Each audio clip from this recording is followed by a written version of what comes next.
ሰላም የዲኤልኤስ ፋሚሊዎች እንግዲህ ዛሬ ለጀማሪዎችም ሆነ ከዚህ በፊት ዲኤልኤስ ስለምትጫወቱ እንዴት በቀላሉ ብር እንደምታጠራቅሙና ዳይመንድ እንደምታጠራቅሙ እናያለን። በቀጣይ ደግሞ እንዴት ተጫዋቾች እንደምትሞሉ የተለያዩ ነገሮችን እንዴት በቀላሉ ማድረግ እንደምትችሉ እናያለን። በቅድሚያ እንግዲህ ብራችንን ወይም ስለ ኮይን እናወራና መጨረሻ ላይ ደግሞ ዳይመንድ እንዴት በቀላሉ እንደምንሰበስብ የምናይ ይሆናል። እንግዲህ እኔ የምጠቀምባቸው አራት ዋና ስትራቴጂዎች አሉ። የመጀመሪያው እንግዲህ ብር ለማጠራቀም ስቴዲየማችሁን መገንባት አለባችሁ። እሱን ደግሞ እንዴት እንደምትገነቡ እናያለን። እንግዲህ ስቴዲየም ለመገንባት እዚህ ታች ከትራንስፈሩ ጎን ላይ ማይ ክለብ የሚለው ውስጥ ከገባችሁ በኋላ ስቴዲየም እንደ ፋሲሊቲስ የሚል አለ። ይሄን ከነካችሁ በኋላ እንግዲህ ቁም ነገሩ ያለው እዚህ ነው። የኔ እዚህ እንደምታዩት ነው። እና ሌሎችም እንዲጠቅማችሁ የተለያዩ እዚህ ያሉትን አኮሞዴሽን ሴንተር፣ ኮመርሻል ሴንተር፣ ትሬኒንግ ሴንተር፣ ሜዲካል እንደ ሪኳየርመንት ሴንተሮችንም ብታሳድጉ አሪፍ ነው። እንግዲህ ስቴዲየሞቹን ከማየታችን በፊት እንዴት ሌሎቹን ስታሳድጉ ምን እንደምትጠቀሙ ደግሞ በጋራ ስናይ፣ አሁን ለምሳሌ አኮሞዴሽን ሴንተራችሁን ብታሳድጉት እኔ አንድ ዙር አሳድጌዋለሁ። አሁን በ225 ማሳደግ እችላለሁ። ይሄ እንግዲህ የሚጠቅማችሁ ማክሲመም ስኳድ ሳይዛችሁን እና ሎክ ፕሌየር ዲስካውንታችሁን ይጨምርላችኋል ማለት ነው። በአጭሩ አሁን የኔ ቲም 32 ተጫዋቾችን ይይዛል ማለት ነው። እንደዚህ አፕግሬድ እያደረጋችሁ ስትሄዱ መጨረሻ ላይ እስከ 34 ተጫዋች ድረስ መያዝ ይችላል ማለት ነው። ሌላው ደግሞ ይሄ ሉክ ፕሌየር ዲስካውንት የሚለው በዳይመንድ የሆነ ተጫዋች መጥቶ ብር ካልኖራችሁ መቆለፍ ከፈለጋችሁ ይሄ በ28 ምናምን ዳይመንድ የምትቆልፉትን በትንሽ ዳይመንዶች እስከ መጨረሻው ከደረሳችሁት በ2 በ3 ዳይመንድ መቆለፍ ትችላላችሁ ማለት ነው። ሌላኛው ደግሞ ኮመርሻል ሴንተር ነው። ኮመርሻል ሴንተርን ያላሳደግኩትም ይሄ ደግሞ ቦነስ ማች ዊኒንግ እና ኪት እንደ ሎጎ ዲስካውንት ነው። ይሄም እንግዲህ ማለት ቦነስ ማች ዊኒንግ ማለት በሜዳችሁም ሆነ ከሜዳችሁ ውጪ የምታገኙት ብር ላይ የቦነሳችሁን ሌቭል ይጨምራል። በተለይ በሜዳችሁ ከሆነ ይጨምራል። እና ኪት እና ሎጎ ዲስካውንት እንግዲህ ኪት ስትሰሩ አንዳንዴ በብርም በዳይመንድም ስለሚጠይቃችሁ እሱም ዲስካውንት ወይም ቅናሽ ይኖረዋል ማለት ነው። ሌላኛው ደግሞ በጣም ከሚያስፈልጋችሁ አንዱ ትሬኒንግ ሴንተር ነው። እንግዲህ ትሬኒንግ ሴንተር ደግሞ እኔ አንድ አሳድጌዋለሁ። ኮች ዲስካውንት እና ፍሮም ቡስት ማች ነው። ይሄም ኮች ዲስካውንት የሚለው የተለያዩ ፊትነስ ኮች እና እንትን የምንላቸው ለነሱ ዲስካውንት ያደርግልናል ማለት ነው። ሌላኛው ደግሞ ሜዲካል ሴንተር ነው። ሜዲካል ሴንተር ደግሞ እኔ አላሳደግኩትም። ፊዚዮ ዲስካውንት እና ፕሌየር ኢንጁሪ ፕሮባቢሊቲ ይላል። እንግዲህ ተጫዋቾች የመጎዳት እድላቸውን ይሄው እስከ 30 ኔጌቲቭ ድረስ ይቀንስላቸዋል። እና ፊዚዮ ዲስካውንት ደግሞ ተጫዋች የምትሞሉበትን የተጫዋች ኢነርጂያቸው ምናምን ዝቅ ሲል የምትሞሉበትን በዚህ መልኩ መጨመር ትችላላችሁ። ሌላኛው ደግሞ ሪኳየርመንት ሴንተር ነው። ሪኳየርመንት ሴንተር ደግሞ ስካውት ዲስካውንት እና ኤጀንት ዲስካውንት ነው። ይሄ ስካውት ዲስካውንት የምንለው በብር የምትገዟቸው ናቸው። ኤጀንት ደግሞ የምንላቸው በዳይመንድ ናቸው። እነሱ ላይ ስካውቱን እስከ 15%፣ ኤጀንቱን ደግሞ እስከ 5% ዲስካውንት ድረስ ማሳነስ ትችላላችሁ ማለት ነው። እንግዲህ ይሄን ካየን መጨረሻ ላይ ደግሞ ስቴዲየሙን ስናይ ስቴዲየም እንግዲህ እኔ እቺ ሬሞንታዳ የምትባለው ስቴዲየም ናት።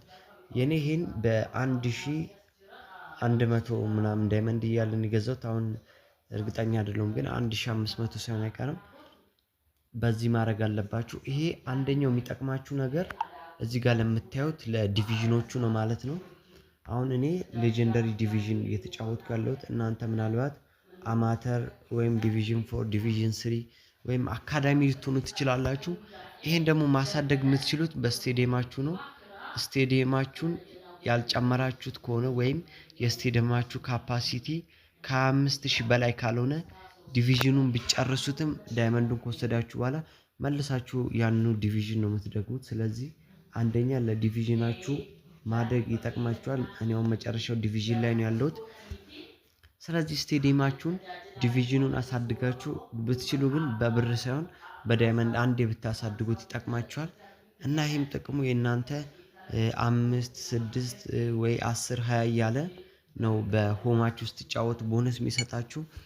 የኔ ቦነሱ እንግዲህ 51 ኮይን ነው ቦነስ። ይሄ 51 ማለት ቢያንስ ከቪዲዮ ጋር አንድ ጨዋታ ተጫውቼ ስወጣ በሆም ወደ 220 ምናምን ኮይን አገኛለሁ ማለት ነው። ይሄም ተጫዋቾችን ቶሎ እንድሞላ ያደርግልኛል ማለት ነው። ስለዚህ በዚህ መሰረት ኮይናችሁን መሰብሰብ እና ከጨዋታ ስትወጡ ደግሞ ፍሪ ኮይን የምትለዋን በመክፈት ቪዲዮ ማየት ትችላላችሁ። 30 ብር መውሰድ። ይሄ ፍሪ ኮይን የሚለው ማይበራ ከሆነ ደግሞ ሴቲንግ ውስጥ የሚስተካከል አለ። እሱን በቀጣይ ቪዲዮ የማሳያችሁ ይሆናል። እንግዲህ በዚህ መሰረት በኮይን ስትጠቀሙ የኔ ቲም ይሄ ነው። 8 ተቀይሯል እና ኦቨር ቤንች ደግሞ 10 አለው። በዚህ መሰረት መሙላት ትችላላችሁ ማለት ነው።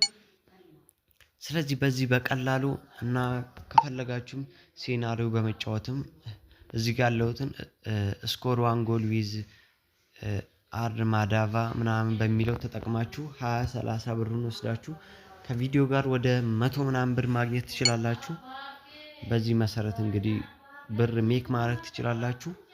ሌላኛው ደግሞ ዋናው ነገር ዳይመንድ ነው። ዳይመንድ እንግዲህ የምታገኙበት አንደኛ በቀላሉ ማግኘት የምትችሉት ዲቪዥኖች 15 ጨዋታዎችን ሲጨርሱ መጨረሻ ላይ የሚሰጣችሁ ዳይመንድ አለ። አሁን ለምሳሌ ሌጀንደሪ ዲቪዥን ከሆናችሁ ሲጨርሱ 30 ዳይመንድ፣ ቀጣዩ ዋንጫ ስትወስዱ 25፣ ከዛን ቀጣዩን 15 እያለ በሱ ዳይመንድ ማግኘት ትችላላችሁ። ሌላኛው ደግሞ ዳይመንድ የምታገኙበት መንገድ እዚህ ጋር የተቀመጡላችሁ መንገዶች አሉ። ዴይሊ፣ ዊክሊ፣ ኬሪየር እና ድሪም ሊግ ላይቭ የሚባሉ አሉ። እዚህ ጋር ያሉትን አራቱን በተባላችሁ ጊዜ የተባለውን ቻሌንጆች የምትሰሩ ከሆነ እንግዲህ ዳይመንዳችሁ ማግኘት ትችላላችሁ። አሁን ለምሳሌ እዚህ ጋር ዴይሊ ፕሌይ ድሪም ሊግ ሶከር ይላል። አንድ ጨዋታ ስትጫወት ይሰጣችኋል። ዊን ዋን ድሪም ሊግ ላይቭ ማች ይላል። እሱንም ስጫወት እዚህ ጋር እንደምታዩት 20 ኮይን ይሰጣል እና ስኮር 7 ጎል ኢን ኬሪየር ማች በአንድ ጨዋታ 7 ጎል አስቆጥር ይላል እና 1 ሄደር ጎል ይላል። ይሄ ሙሉ ሲጨርሱ 5 እያለ የቀጣዩንም ሲጨርሱ እስከ 11 ዳይመንድ እና ዝም ብላችሁ በተከታታይ ሲጨርሱ 11 ይሰጣችኋል። በመሃል አንድ ቀን ካላሳካችሁ ደግሞ ወደ 5 ይመልሳችኋል ማለት ነው። እና ሌላው ደግሞ የሚከብዳችሁ ቻሌንጅ ከኖረ ቪዲዮ እዚህ ጋር ያመጣላችኋል። ቪዲዮ በማየት ቻሌንጁን ማስቀየር ትችላላችሁ። ዊክሊም ከ5 ቀን በኋላ የሚመጣ ነው። እሱንም በማሸነፍ ሁልጊዜ 10 ዳይመንድ ማግኘት ትችላላችሁ። ይሄ ደግሞ ኬሪየር ውስጥ ያሉትን ኬሪየሩን አንደኛው ናችሁ ሲጨርሱ 15 ጎል በታች ሲቆጠርባችሁ ምናምን እያለ ይደረድራል። እሱንም ስታከናውኑ እዚህ ጋር 40 ዳይመንድ ከዛ ዊክሊው 10 የሚሰጣችሁ አለ። ዴይሊውንም 11ዱን ብታገኙ አሪፍ ታገኛላችሁ ማለት ነው። የድሪም ሊግ ላይቭ ማች ደግሞ ላይቭ ማች በምትጫወቱት ብቻ የምታሸንፉት ነው። እሱም እዚህ ጋር እንደምታዩት 15 ኮይን ያለ 5 ዳይመንድ ሌጀንደሪ ፊዚዮ ስካውት እያለ በዚህ መሰብሰብ ትችላላችሁ። 150 ላይቭም በ5 ቀን ውስጥ ከደረሳችሁ እስከ 175 ዳይመንድ ታገኛላችሁ። እና ሌላኛው ደግሞ በቀላሉ የምታገኙበት እዚህ ጋር ባለው በዛው ኤክስፒ እየሰበሰባችሁ የምታገኙበት ደግሞ አለ። ይሄ ደግሞ እዚህ ጋር ባስቀመጠላችሁ 13 ፖይንት፣ 17 ፖይንት፣ 20 ፖይንት ትሰበስባላችሁ። 10 ጨዋታ ይሰጣችኋል። በእነዚህ 10 ጨዋታ ውስጥ አንድ ጨዋታ ዊን ካረጋችሁ 3 ነጥብ ነው የሚሰጣችሁ። በዚህ መሰረት ይሄንንም ቶሎ ቶሎ በመጨረስ የመጨረሻውን ካሳካችሁ እስከ 35 ዳይመንድ ድረስ ማግኘት ትችላላችሁ። ሌላኛው ደግሞ እዚሁ በምትጫወቱት በምታገኙት ኤክስፒ ደግሞ እዚህ ሊድ ቦርዱ ላይ እስከ ቶፕ 5 ከጨረሳችሁ ዳይመንድ ማግኘት ትችላላችሁ። እንግዲህ በዚህ መልኩ ብዙ ዳይመንዶችን መሰብሰብ ትችላላችሁ። ሌላ ነገር ያለውን ኮመንት ላይ አስቀምጡልኝ።